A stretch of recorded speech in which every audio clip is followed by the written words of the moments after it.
Welcome to The Beam, where curiosity stirs conversations, taking us a step further into the future we desire. Here we bring you the issues that matter, the voices that challenge, and the insights that inspire. I am Sunas Nathaniel, and now, before we get into today's powerful conversation, let's bring you a quick tech update. Stick with us. It promises to be highly engaging, and we'll be right back. Hello and welcome. Here's your quick tech update for the week. Nigeria is set to host the inaugural GITEX Nigeria in Abuja and Lagos from September 1 to the 4th, 2025. The event, organized by Cowen International with backing from NIDER and the Ministry of Communications, Innovation and Digital Economy, aims to bring local and global tech leaders together to showcase Nigeria's innovation ecosystem and accelerate its digital transformation towards a $1 trillion economy by 2030. Meanwhile, Lagos is set to launch the pilot phase of its digital house numbering system in Ikeja, known as the Identifier Project. It assigns unique QR code identifiers to properties, featuring local government color codes to improve navigation, security service delivery, and land documentation. Governor Sanwo-Olu unveiled the initiative at a land titling and urban development event in Lagos. Across West Africa, the Smart Valleys initiative by Africa Rice, backed by Japan's Agriculture Ministry, is helping farmers control water to double the rice yields. In Ivory Coast Imbe region, yields rose from 2 tons to 4.5 tons annually. The project not only boosts productivity, but also supports crop diversification across previously underutilized inland valleys. In a significant development in the AI world, China's DeepSeek has delayed the release of its new AI model due to technical failures in Huawei Ascend chips. While authorities pushed for local chip adoption, DeepSeek resorted to using NVIDIA chips for model training and Huawei's only for inference, illustrating the growing pains that China is facing in reducing reliance on US technology. In environmental tech news, Lagos, one of the world's most plastic-polluted megacities, enforced a ban on single-use plastics like styrofoam and straws effective July 1. Despite the policy, enforcement remains very weak. Vendors continue to use banned items due to the lack of affordable alternatives, prompting calls for better enforcement, systemic waste reforms, and behavioral change. Now that's a quick tech update for the week. Stay tuned for more cutting-edge news from the ever-evolving world of technology and innovation. Have an incredible day. Welcome back. Today we are shifting focus from the highways of politics and the noise of the daily headlines to the workshops, the labs, and the factories that will define our future. While many talk about Nigeria's potential, there are those that are quietly building it, one innovation at a time. I recently interviewed a young man who is leading an agency at the heart of Nigeria's technological and industrial aspirations. He's championing local manufacturing, engineering, and the capacity to build the future, and the kind of homegrown solutions that could transform our economy. He's the Executive Vice Chairman and CEO of the National Agency for Science and Engineering Infrastructure, Mr. Khalil Suleiman Halilu. Take a listen as we dig deep into the future of Nigeria with science and engineering as the spine on which the nation's innovation are coming to stand. We'll be right back. All right. Good morning and welcome to the Beam, Mr. Khalil. Good morning. Yes, it's a pleasure to have you once again. Mm-hmm. I think we're doing this second time because we have seen so much that has been done since the last time you gave us the feedback about the reverse Japa syndrome and all those things you've been pushing. So it's beautiful that we are here again so that we can know more about some of these things we have heard and we are saying. You know, want to know how have they been achieved? Where are we going from there? So let's begin, you know, based on the premise that we are setting. Let's begin with some of these initiatives. You know, for instance, let's begin with the Green Job Initiative and some of those other things and how they are now making this economy become better. Let's start with that.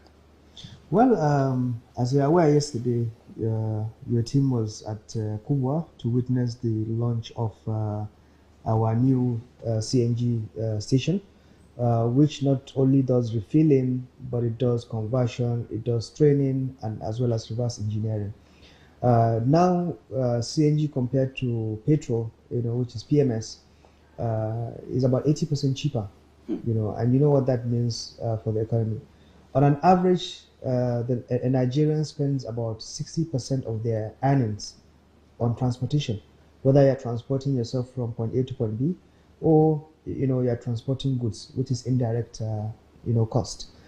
So bringing down that cost while making the environment friendly by going to alternatives that doesn't emit carbon in our ecosystem, is a welcome move. Yes.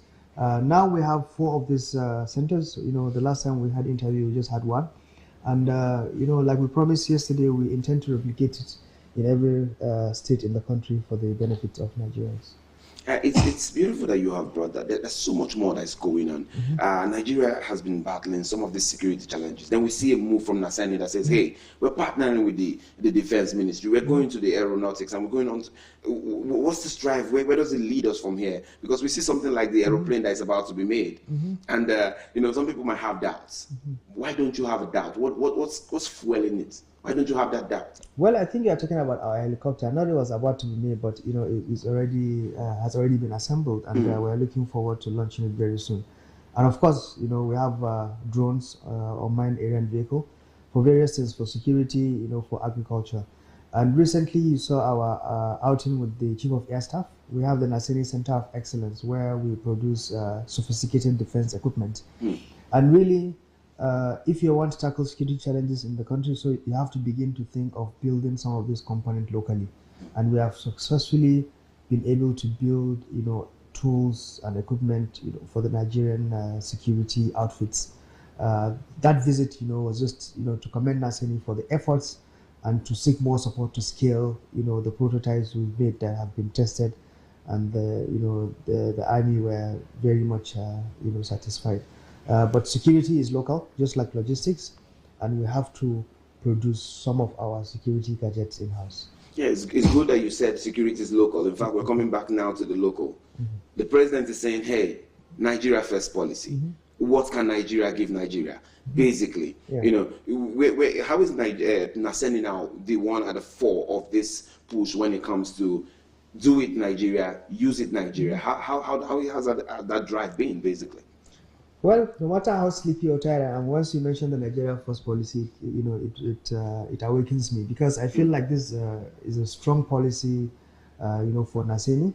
Whenever we go out of the country, or even within the country, we are trying to attract investment to partner with people.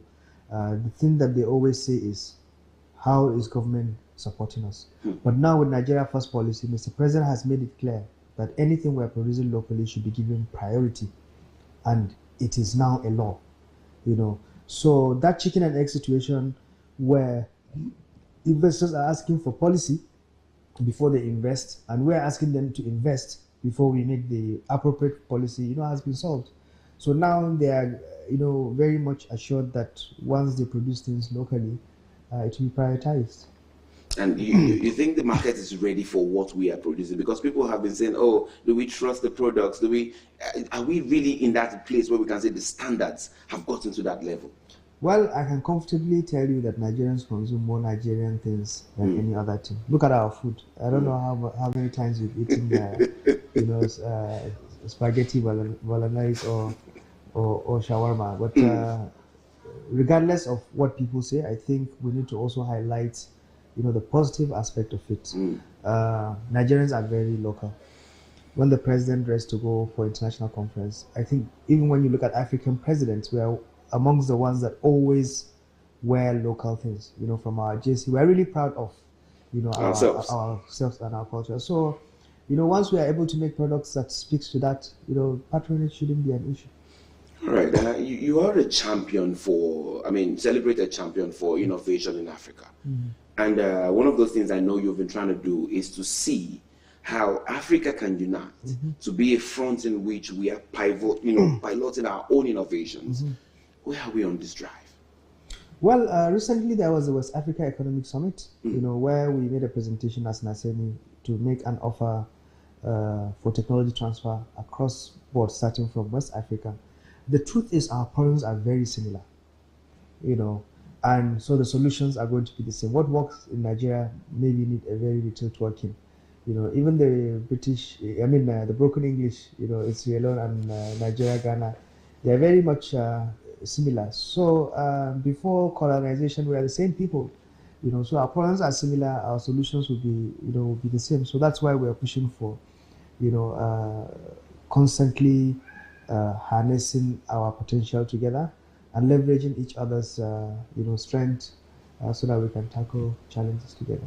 All right. One of those things that comes with innovation and the problem that I don't think is locally Nigerian is that sometimes it's just the urban areas that get to see how visible these things are. How are we bridging that gap between the urban and the rural such that everybody understands that, hey, as we're moving as a nation, we're moving as a people. How are we bridging that gap? Well, I mean, there's a reason why it's called urban, and there's a reason why it's called the rural or suburbs, And anywhere in the world, there's a city, and there's a town, and there are the villages. And not to say one is better than the other. Some people prefer living in the towns or in the villages, while others, prefer living in the city. But the key thing is everybody should have basic infrastructure, right? I remember there was a startup that does food delivery in the US, and they have two arguments. One said, okay, people in the city, they don't have time, so they need food to be delivered. And the other said, people in the suburbs don't have options, so they need food to be delivered to them from the city. So both of them are right, depending on how you look at it. But the key thing that we need to focus is let the urban and the rural have infrastructure. So if I have internet, we should have it also in the rural area. If I have water, at least the basic ones.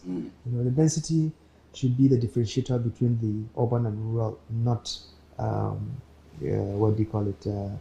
Not facilities. Okay, let's go back to, because I know you're a man who doesn't have so much time, so I'm trying to make sure I get as much as I can get from you, right? Let's go back again, to one of those very big hits the first time you were on our program, the reverse jackpot. How well has it fared so far? Well, I mean, if anything, people have been asking us to expand it, so we're applying for a big announcement soon, where we have innovation challenge for Nigerians that are locally, and for people in the civil, public service. One thing we keep forgetting is we have one of the best talents in the public service, but your agency cannot advertise for a challenge and then you apply as a public servant.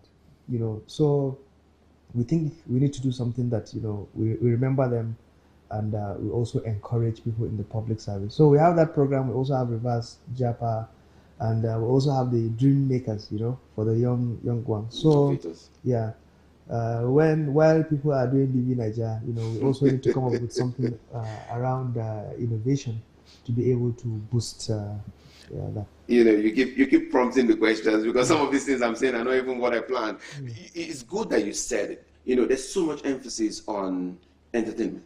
Yes. But somehow it seems like we neglect the science and the technology, the engineering of it. And it's beautiful you're bringing these initiatives. How much more need we do? How much more do we need to do? Well, we have to make our innovation entertaining. I think that's my logic. Nigerians, we like to flex. So let's put rhythm and some colors into everything that we do, and I promise you, it will be a really good one. We'll be taking a break now. You're watching The Beam, a place where the old is reckoned with, the future is interrogated, and the power is held to purpose. Stay with us. We'll be right back. Welcome back. If you're just joining us, I'm in conversation with Mr. Khalil Suleiman Halilu, the Executive Vice Chairman and CEO of NASENI. We're unpacking how Nigeria can move from potential to production and who is really engineering our future. Let's continue this conversation. Let's speak to, solar panels, electricity, and putting all that in those places that need them so much. Where are we, and how much more are we going, maybe in the next 5 years? Well, today in NASENI, we're talking about 20 megawatts capacity in production of solar panels. We're trying to push it to 50 and 100. Every year, we want to grow by at least 50%, because what we have is not enough for the market. People like our products, they say it's qualitative. We're even afraid to advertise it, But I think we've moved from just it being an idea on paper Now it's been implemented, and I think the next big thing is how we can be able to scale so that a lot of people benefit. And another program we're also looking at is how do we profile Nigerians? Maybe you want solar, but you can't afford it. But how do I profile it to be able to understand that over time you'll be able to pay for this solar? Maybe you are into business, and so we've been talking to people in the financial sector, banks, and the likes to see how we can actually move this forward. So it's basically like using data as a source of guarantee, to be able to help you get into the energy net. What extra problems are you guys facing when it comes to commercialization? Because one of those things it has to go commercial to a great extent. I mean, that's the way we'll be able to grow. So what are the issues you might be facing commercial-wise? Well, for me, the issues are around scaling. Believe it or not, anytime you have a good product in Nigeria, the market overwhelms you. You can't even satisfy the market. You can't even satisfy the market. And across board, from cement, you see people waiting. I was in construction before. Sometimes you want to build, you have to book. So it's to crack that, demand and supply. Yes, demand and supply. There's always more for good products. There's always more demand than supply, and that is why constantly we engage private sector, we engage banks. That see, here we have a market. How can you help us scale it? All right, I won't bore you too much with so many questions. Perhaps I just do like two or three more, and then we're done with this. My next question will go back again to some of the things we've discussed, because people need to understand that these things are there. We don't want a society where women are left back, and that's one of the great things you said the first time about the female engineers. How much more are we doing for the ladies to come into science? How much more are we doing for them to come into engineering? Well, the drone you saw downstairs coming in was assembled by women. We have an all-women drone team, from engineering of the drone to flying of the drone. We have a program called She Fly, where all the pilots, are women, and we have a new institute coming up in Kaduna that is all women mounted institute, because we need to give not just hope, but we need to actualize it. We need to deliver that promise, and we've seen them really do amazing jobs, and we'll continue to support them. In that institute, that Emerging Technology Institute is on my mind. So please, let's talk about it. Let's let Nigerians understand what that technology institute will be doing. Well, you see, the world is changing rapidly. There's emerging and sustainable technologies. There are technologies that have been chosen to be sustainable over time. For example, if you're talking about electric vehicle, you're talking about, So rather than catching up constantly, previously we used to have institutes that are focused on hydraulics, and then it somewhat get phased, and then you have to catch up, But we need to have an institute that is constantly looking at the new technologies and adopting it and domesticating it. And that is the focal idea behind that particular institute.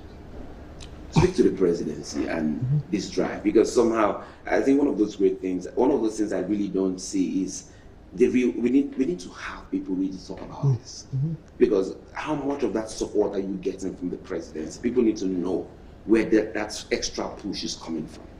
Well, sometimes I even feel like it's a dream, in terms of support. There is nothing that is positive that I haven't put forward to the president that he didn't accept. And if you understand him well, he gives you a job is because he trusts you to deliver. So you have to. That's why you are there anyway. And he's not someone that micromanages.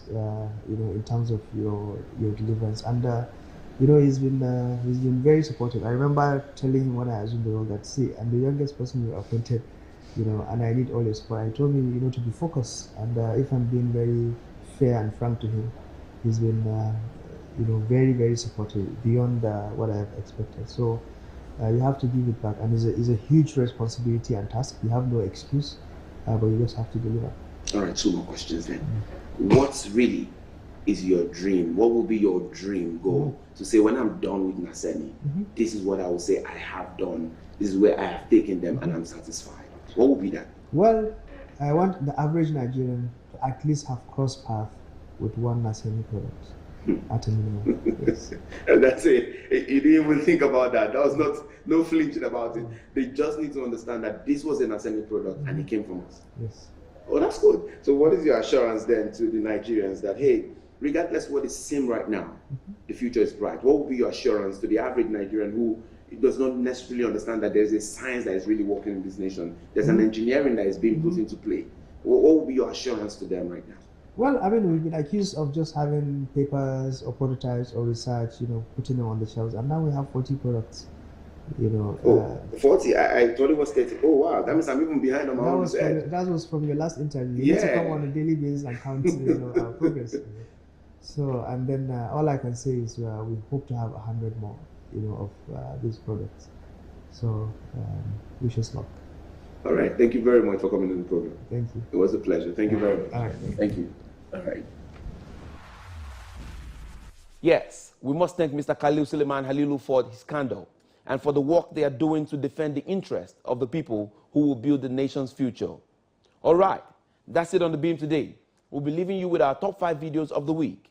I'm Sunes Nathaniel, and as always, we urge you, stay curious, stay informed, stay engaged, and keep beaming your light where it matters the most. May this nation continue to rise and flourish. Bye for now.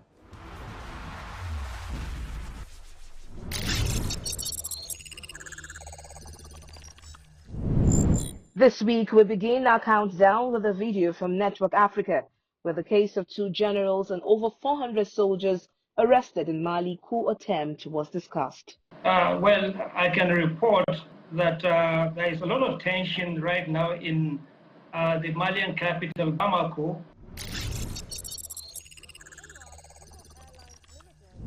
Coming forth on our list is a news clip which captured the life ban imposed on a passenger by Ibom Air and an arraignment in which the suspect of the Owo attack pleaded not guilty.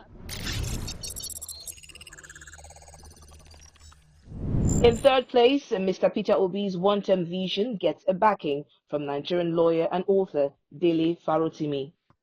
With the one term. If I ever run for the presidency of Nigeria, I don't require more than 2 years to do everything that I need to do. And that's the extent of my own belief in the fact that you don't need a long time to achieve lasting change. But the question to be asked is, what does he intend to do with the one term? I think that's the question that we should be asking. I'm not focused on if the person is either the man is believable or is not believable. Coming second on our list this week is a video in which an eyewitness says that the Ibom Air hostess came for trouble with regards to the recent case involving Comfort Emanson. So her own seat number should be either 14C or D. I think the window seat is 14D, while she was 14C on the aisle. So we're right next to each other, and it was a small plane. So I think the distance between us was no more than 2 feet. Yeah, so I heard everything. I saw all that transpired. And yes, she was triggered.